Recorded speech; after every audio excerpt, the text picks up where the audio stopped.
personnalité d'imbécile. Le romancier Daniel Pénac a été mauvais élève enfant avant de devenir enseignant dans le secondaire. Un paradoxe qu'il raconte dans Chagrin d'école, prix Renaudot 2007.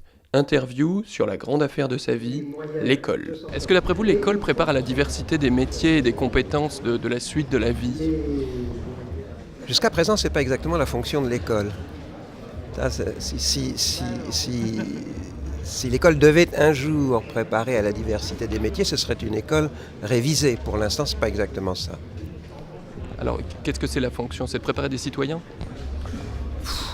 C'est une...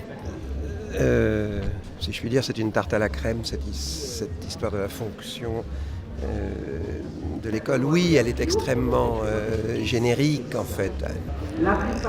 Réellement ouvrir les portes du savoir, réellement, son rôle devrait être le combat contre les inhibitions de toutes sortes, première qui ferment chez chacun des enfants, en l'occurrence en difficulté, les portes au savoir. Je crois qu'au cœur de cette histoire d'échec, il y a la peur. Vraiment, l'élément fondamental, c'est la peur. Et que dans l'enseignement, au cœur de l'enseignement, devrait y avoir cette nécessité, cette simple prise de conscience qu'aucun savoir ne peut passer sans que soit préalablement détruit le mur de la peur. Un mur qui enferme les gosses dans le sentiment d'un échec, d'une idiotie rédhibitoire, etc. Est-ce que vous accepteriez de me dire un mot sur la perception que vous avez de l'évolution du métier d'enseignant ? Est-ce que ça doit être plus sélectif ? Est-ce que ça doit être mieux rémunéré ? Là encore une fois, je ne perçois pas le métier de ce point de vue.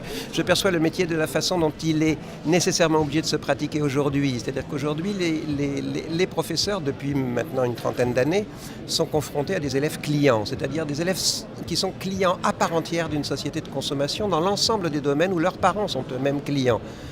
Si vous excluez le domicile, c'est le seul point commun. Bon.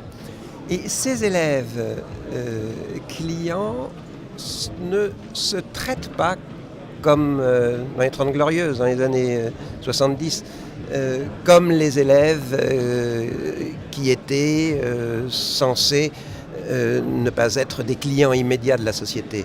C'est ça, ça a été réellement la grande transformation, ça a été ça. C'est le rapport à l'élève client. C'est l'élève qui débarque et qui attend du professeur un comportement séduisant, de bon vendeur, etc. Et là est les énormes difficultés pour les professeurs d'aujourd'hui d'enseigner, indépendamment des problèmes sociaux, etc., bien entendu.